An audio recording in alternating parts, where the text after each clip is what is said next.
Ken, you worked closely with President Bush. Tell us about your experience with him, President Bush as a leader. We're talking about how he reached across the aisle. And really, that letter to Bill Clinton is stunning, especially if you put it in today's context. That was the essence of President Bush. You know, it's fascinating that we talk about mothers and fathers and grandmothers. You know, my grandmother once said that you could judge a person by how they dealt with three books, and they were his or her date book, checkbook, and the good book. And George Bush, you know, really, in fact, every time he came to a point where he had to choose between the path of convenience and the path of conviction. He, in fact, chose the path of conviction. He was genuine. It was a genuineness, but he had a personal touch that was just out of this world. When he asked me to go from HUD to the State Department to be the U.S. ambassador to the United Nations Human Rights Commission, I said, you know, I've traveled internationally, but, you know, I'm not sure I'm ready for this. He said, I'm going to pair you up with Max Kappelman and Mars Abram. He said, but, you know, Ken, it's just about being the ambassador at the United Nations is like being the mayor only with interpreters. And he said, you're pretty good at interpretation because you've been interpreting Jack Kemp to me for years. And so it was that sense of humor, that personal touch. He knew that my wife, a native of West Virginia, loved country music. He loved country music, Skyline Chili, and he had and baseball. And that's, you know, there were times when he would just call and just talk baseball, which was, you know, just surprising to me, and it was disarming because the president, the most powerful man in the world, could take the time to be personal. And that translated into the way that he approached public policy and service. Lauren, I want to go back to President Bush's success in bipartisanship and reaching across the aisle, because it is so rare, and we keep asking, will we get back there? The Washington Post writes this: he may be the last U.S. president who was not despised by a chunk of the American public. Isn't that stunning? Some of that may have to do with the era in which Bush governed. He rose up through the Republican Party at a time when both parties were big tents, consisting of liberal and conservative wings, before Americans had sorted themselves out into warring ideological camps. Can we get back there? Well, do we want to? Of course we do. I do think that's a little bit of a, somewhat of a rosy view of the time. I mean, let's not forget, as extraordinary as his bipartisanship was, as extraordinary as his legacy clearly is, and I feel so blessed that I got to spend time with him and Barbara, actually just a few weeks before Barbara passed away, thanks to an amazing program that he helped found called the Presidential Leadership Scholars, which he founded with his son, with President Clinton, and with the LBJ Center, focused on fostering the future civic leaders of America. It's a bipartisan organization, an extraordinary opportunity that I was privileged to be part of, another part of his legacy that hasn't been pointed to.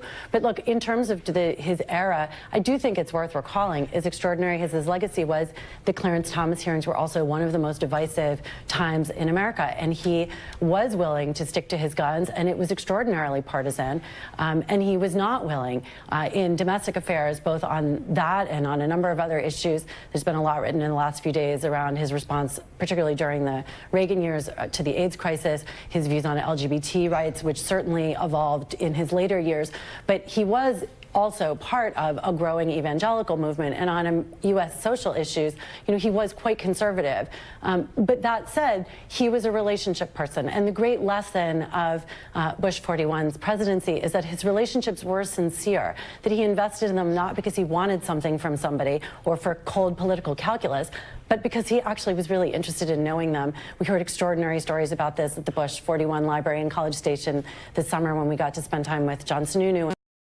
him and many of his other staffers, that kind of sincerity of relationship building, that is the piece that is missing in Washington today that I hope we can get back to. It enables deal doing. It enables compromise in ways that I think the American people want. And so if his death inspires more Americans, more American legislators to look at that as an example, to think about how they can invest in knowing one another, to advance the good of the country ahead of their own self-interest, then he'll have left an extraordinary legacy. He was a man of great character and dignity who didn't want a vote, any vote, irrelevant of who it was from. I remember in 1991 when David Duke was running for governor of Louisiana. I actually think we have that sound.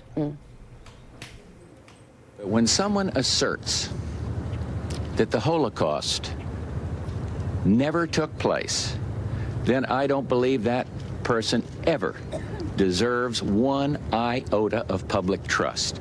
And when someone has so recently endorsed Nazism, it is inconceivable that such a person can legitimately aspire to leadership in a leadership role in a free society.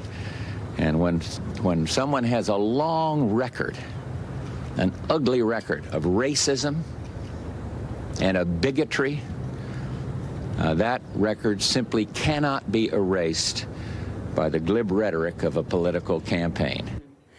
Peter, he went on to call David Duke a charlatan who is unfit for office. So if you can just separate the two for us, you could be a civil man, a civil leader, kinder and gentler than your typical politician, but it doesn't mean you are not strong and have very definitive views, especially when speaking about someone like David Duke.